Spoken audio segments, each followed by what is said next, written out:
दोस्तों, ये कोई कथा नहीं बल्कि सत्य घटना है। और वाशी से मुंबई पुणे एक्सप्रेस हाईवे से हमेशा गांव जाने वाले लोग इस घटना से पूरे वाकिफ़ हैं। ये घटना उस वक्त कई अखबारों में भी छपकर आई थी। तो चलो शुरुआत करते हैं उस हॉरर घटना को।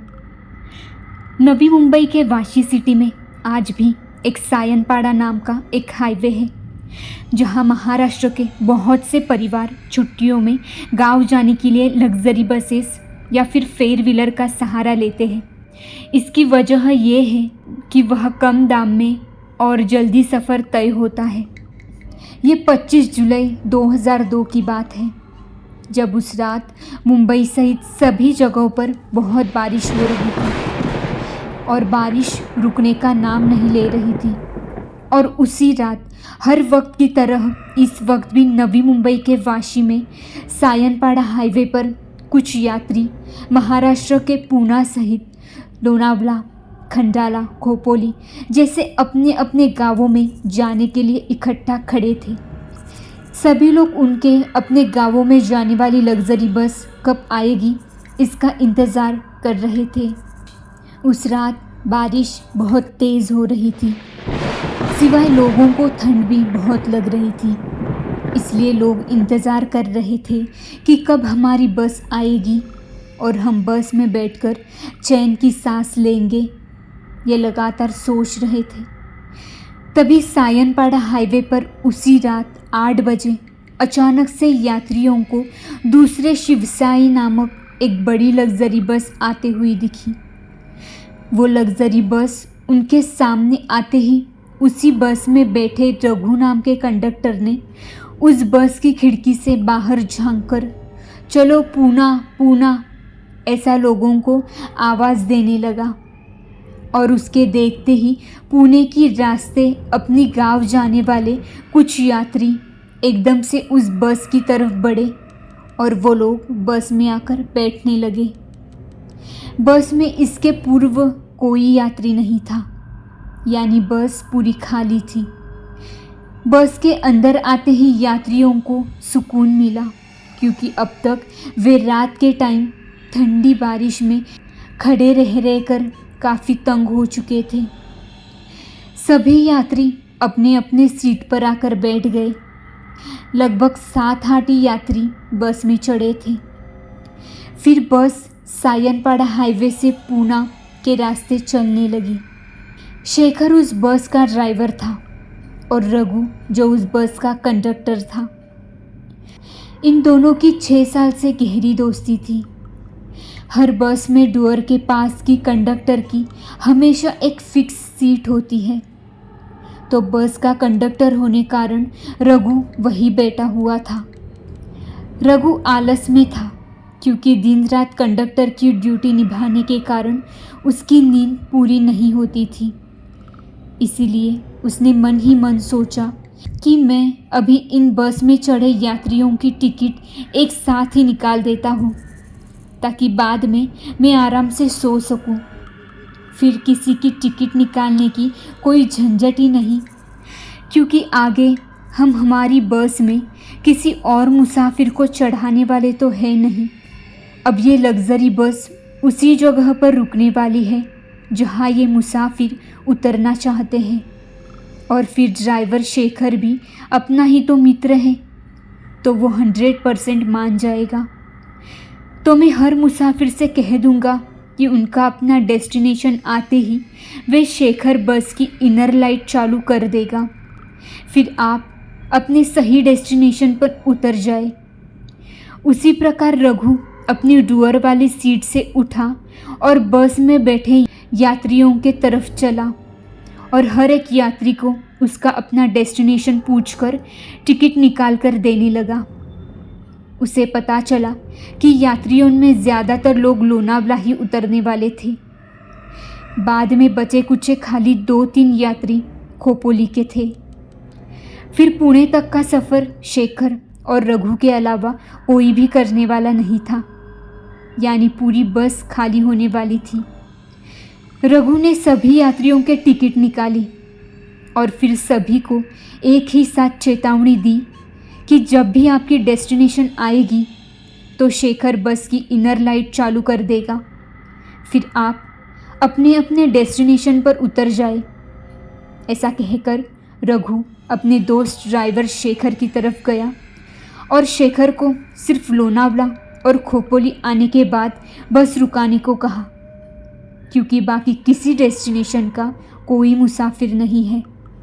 ऐसा कहकर रघु अपनी डोर के पास की सीट पर जाकर बैठ गया। शेखर ने अंदर की बस की इनर लाइट बंद कर दी थी। बस की बाहर होने वाली बारिश और चलने वाली ठंडी हवा से रघु को गहरी नींद आ गई और वो गहरी नींद में सो गया और बाकी यात्री भी सो गए थे। अब खाली शेखर बस चला रहा था, बाकी उसका दोस्त रघु और यात्री सोए हुए थे। लगभग 1 और 1.5 घंटे बाद बस चलाते चलाते शेखर बस लेकर लोनावला आ गया। फिर उसने बस की इनर लाइट जल्दी से ऑन कर दी। तभी यात्रियों की नींद टूट गई और वे लोनावला आ चुके हैं, ये उन्हें मालूम पड़ गया। फिर लोनावला डेस्टिनेशन के यात्री फटाफट से बस से नीचे उतरने लगे। फिर बस आगे चलने लगी। अब खोपोली उतरने वाले 2-3 यात्री बाकी थे। आगे 2 घंटे के बाद खोपोली भी आ गई और फिर खोपोली के मुसाफिर भी उतर गए। अब बस में शेखर और रघु ही थे। खोपोली के मुसाफिर उतरने के बाद शेखर ने फिर से बस की इनर लाइट बंद कर दी। उस रात बस के बाहर बहुत ज़ोर की बारिश चालू थी और रुकने का तो नाम ही नहीं ले रही थी, सिवाय ठंड हवा भी बह रही थी। इसी कारण रघु के खिड़की से बारिश की बूंदें रघु के चेहरे आकर गिर पड़ी और रघु की फटाक से नींद खुल गई। रघु ने फिर से सोने की कोशिश की, पर अब नींद आ नहीं रही थी। फिर क्या, रघु बस की बाहर आते जाते गाड़ियों को देख वक्त गुजारने लगा। तभी अचानक से शेखर ने बस का अर्जेंट ब्रेक दबाया। रघु को समझ नहीं आया कि शेखर ने ऐसा क्यों किया, क्योंकि वे उस रात मुंबई पुणे हाईवे के बीचों बीच थे और रघु ने अपनी खिड़की से बाहर किसी भी व्यक्ति को नहीं देखा था। तो फिर शेखर ने अचानक से बीच में ही बस क्यों रुकाई, ऐसा रघु विचार करने लगा। तभी उस बस के दरवाजे को बाहर से खोलकर अंदर एक स्त्री बिना पूछे बस के अंदर चढ़ गई। उसने हरी साड़ी और बहुत से सोने के जेवर पहने हुए थे, पर वो स्त्री बस में चढ़ने के बाद उसे कहाँ उतरना है ये बताए बिना ही वो स्त्री बस में चढ़कर सीधा बस में लास्ट की बड़ी सीट पर जाकर बीचों बीच बैठ गई। हर बस में लास्ट की सीट बहुत बड़ी होती है, हर बस में लास्ट की सीट बहुत बड़ी होती है। ये स्त्री वही बीचों बीच बैठी थी। रघु और शेखर को ये सब दृश्य देखने के बाद बड़ा अजब ही लगने लगा। शेखर को थोड़ा डाउट आने लगा था और वो फिर हाईवे से बस चलाने लगा, पर रघु के मन में अब सवाल खड़े होने लगे।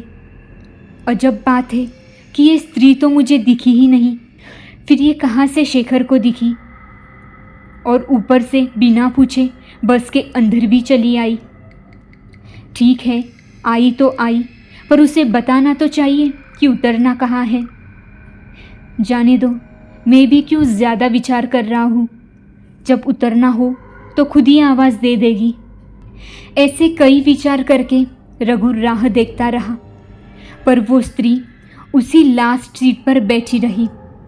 फिर काफ़ी समय बाद रघु को गुस्सा आया और गुस्से में रघु ने अपने खुद के सीट पर बैठे बैठे पीछे मुड़कर उस स्त्री से पूछा, ओए मैडम, टिकट निकालनी है भी या नहीं?